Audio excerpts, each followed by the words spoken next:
Bom, pessoal, aqui a gente vai ver a questão da força-peso, tá certo?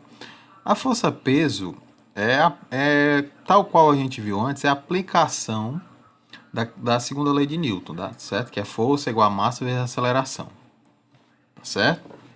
Então vamos lá.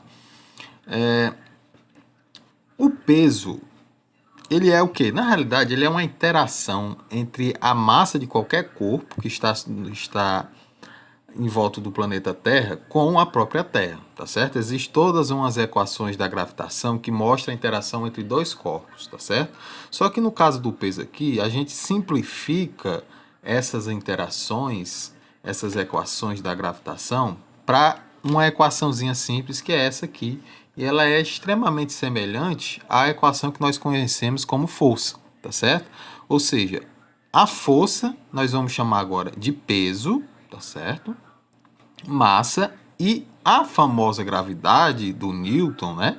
Ela é, pessoal, uma aceleração, tá certo? Como assim a gravidade é uma aceleração?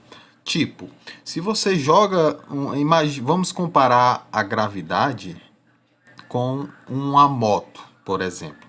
Se você pega uma moto e passa 10 segundos acelerando ela sem parar, ou seja, a cada segundo a velocidade dessa moto ela vai aumentando, vai aumentando, vai aumentando.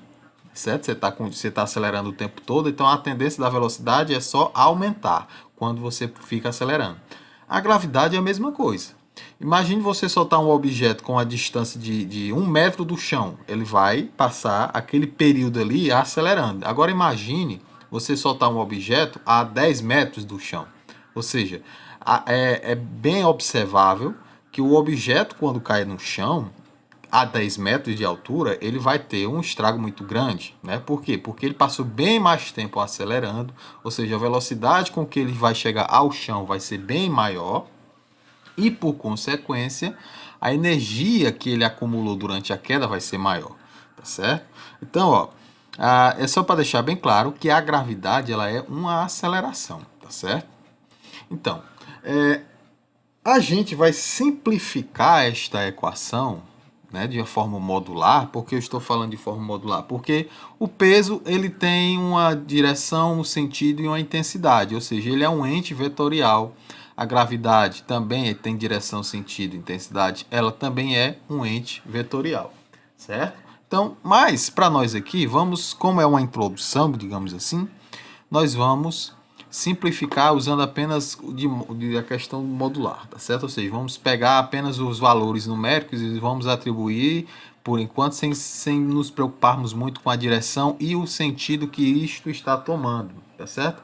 Até porque a direção e o sentido do peso, ela vai ser o quê? A direção vertical e o sentido para baixo. É óbvio que tudo vai cair para baixo, né? Então, e a gente simplifica, a gente vai arredondar esse valor do peso para 10 metros por segundo, tá certo? 10 metros por segundo ao quadrado vai ser a aceleração que nós vamos aplicar para a gravidade. Detalhe, esse valor ela é aproximadamente 9,98 metros por segundo ao quadrado. E lógico, isso também vai depender da altura que o indivíduo vai se encontrar no planeta. Tá certo? Por quê?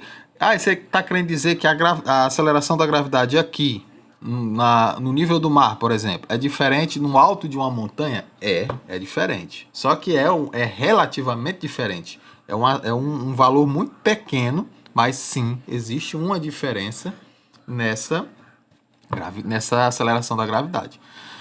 Não vamos perceber, óbvio, você não vai se sentir como se você está no alto de uma montanha, você não vai sentir como se você estivesse na Lua, que a aceleração da gravidade é bem menor, tá certo? Por quê? Porque ela tem uma massa menor também. Pois bem, outro detalhe é a questão básica quando a gente fala a respeito do peso, né? Quando você vai dizer, fulano, você pesa quanto? Na realidade, nós demonstramos, nós passamos para as pessoas a informação da nossa massa.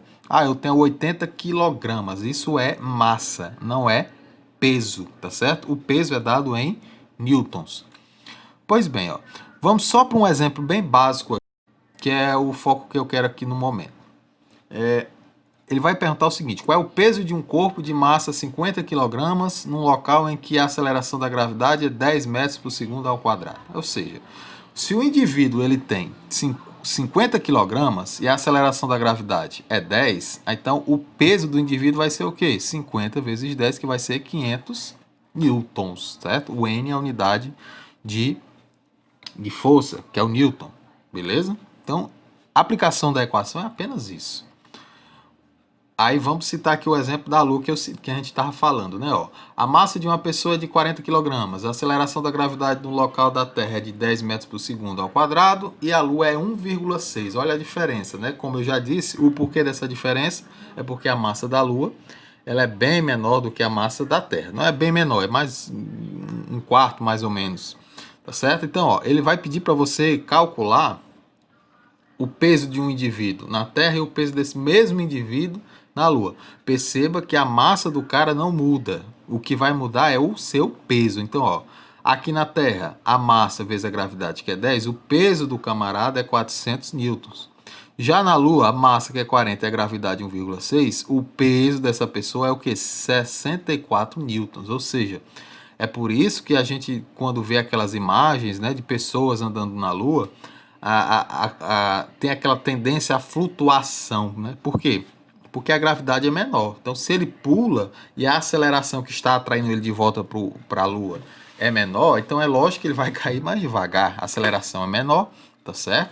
Então, ó, para a gente aqui, por enquanto, vai ser só essa aplicação dessa equação, igual nós fizemos esses dois exemplos aqui. Detalhe, tem uma questãozinha aí ou outra que você, em vez de procurar o peso, por exemplo, você vai procurar, sei lá, a massa.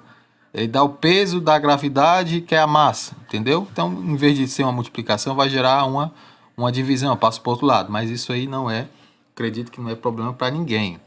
Então, ó, só para reforçar aqui, os exercícios são esses aqui, tá certo? São 1, 2, 3, 4 questõezinhas aqui, tá certo? Tá nesse slide, o material também tá lá no grupo e na plataforma para vocês, beleza? Então, valeu, pessoal.